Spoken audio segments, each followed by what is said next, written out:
అందరికీ praise the lord. ఈరోజు మనము ద్వితీయోపదేశ కాండము 29వ అధ్యాయాన్ని ధ్యానం చేసుకుందామండి. ప్రతి ఒక్కరు కూడా వాక్యాన్ని చివరి వరకు వినండి. అలాగే ప్రతి ఒక్కరికి కూడా వాక్యాన్ని షేర్ చేయండి.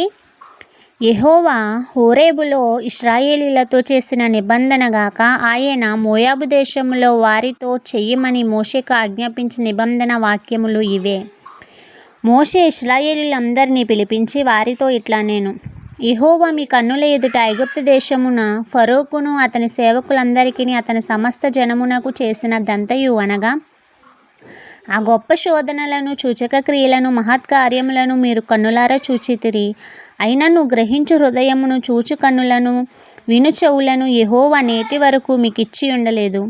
నేను మీ దేవుడనైన యెహోవానని మీరు తెలుసుకొనున్నట్లు 40 సంవత్సరములు నేను మిమ్మును అరణ్యంలో నడిపించి తిని మీ బట్టలు మీ ఒంటి మీద పాతగిల్లిపోలేదు, మీ చెప్పులు మీ కాళ్ళను పాతగిల్లిపోలేదు, మీరు రొట్టె తినలేదు, ద్రాక్షరసమే గాని మద్యమే గాని త్రాగలేదని యెహోవా సెలవిచ్చున్నాడు. మీరు ఈ చోటికి చేరినప్పుడు హెష్బోను రాజైన సీహోనును బాషాను రాజైన ఓగోను యుద్ధమునకు మన మీదకి రాగా మనము వారిని హతము చేసి వారి దేశమును స్వాధీనపరచుకొని రూబేనీయులకును గాదీయులకును మనష్షే అర్ధగోత్రపు వారికి దాని స్వాస్థ్యముగా ఇచ్చితిమి. కాబట్టి మీరు చేయునదంతయు చక్కగా జరుగునట్లు ఈ నిబంధన వాక్యములను అనుసరించి నడుచుకొనవలెను.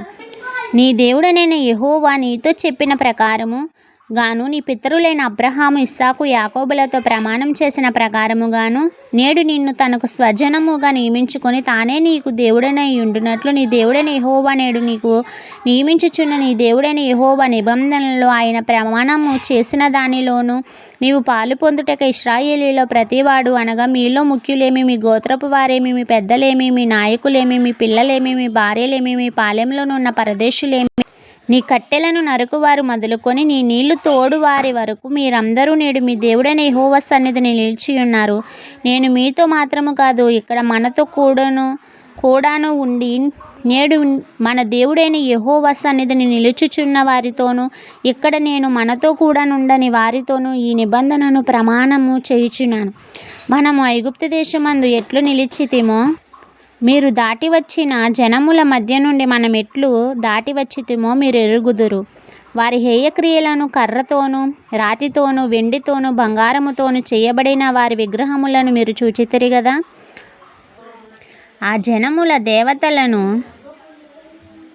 దేవతలను పూజించుటకు మన దేవుడైన యెహోవా యొద్ద నుండి తొలగు హృదయము గల పురుషుడే గాని స్త్రీయే గాని కుటుంబమే గాని గోత్రమే గాని నేడు మీలో ఉండకుండానట్లు మరణకరమైన దుష్కార్యమునకు అట్టి మూలమైనది మీలో ఉండకుండునట్లును నేడు ఈ నిబంధనను మీతో చేయుచున్నాను. అట్టి పనులను చేయువాడు ఈ శాపవాక్యములను వినునప్పుడు మద్యము చేత దప్పి తీర్చుకొనవలెనని నేను నా హృదయ కాఠిన్యము నడుచుచుండినను నాకు క్షేమము కలుగునని నేను ఆశీర్వాదము నొందెదనని అనుకొనును.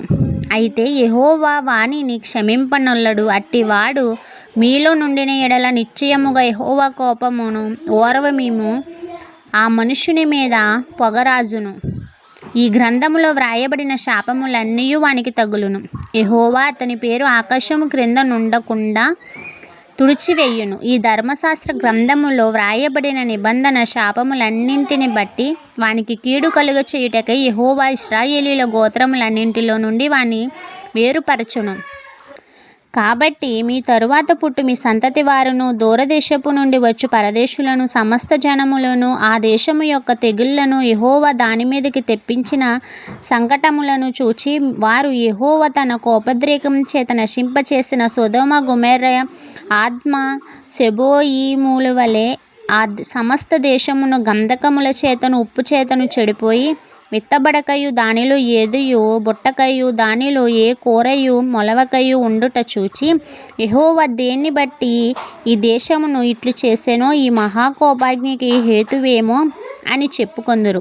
మరియు వారు వారి పితరుల దేవుడైన యెహోవా ఐగుప్తు దేశంలో నుండి వారిని రప్పించిన తరువాత ఆయన తమతో చేసిన నిబంధనను వారు నిరాకరించిరి. తామెరుగని అన్య దేవతలను ఆయన వారికి నియమింపని నియమింపని దేవతలను పూజించి వాటికి నమస్కరించిరి గనుక ఈ గ్రంథములో వ్రాయబడిన శాపములన్నింటినీ ఈ దేశం మీదకి తెప్పించుటకు దాని మీద యెహోవా కోపము రగులుకొనెను. యెహోవా తన కోపోద్రేకం చేతను అత్యుగ్రత చేతను తమ దేశములో నుండి వారిని పెళ్ళగించి నేడున్నట్లుగా వారిని వెళ్ళగొట్టి పరదేశము పాలు చేయును. రహస్యములు మన దేవుడైన యెహోవాకు చెందును. అయితే మనం ఈ ధర్మశాస్త్ర వాక్యములన్నింటినీ అనుసరించి నడుచుకొనున్నట్లు బయలుపరచబడినవి ఎల్లప్పుడూ మనవియు మన సంతతి వారి వగునని చెప్పుదురు. ఇంతటితో ఈ పరిశుద్ధ వాక్యము మనలందరినీ దీవించి ఆశీర్వదించునుగాక. ఆమేన్.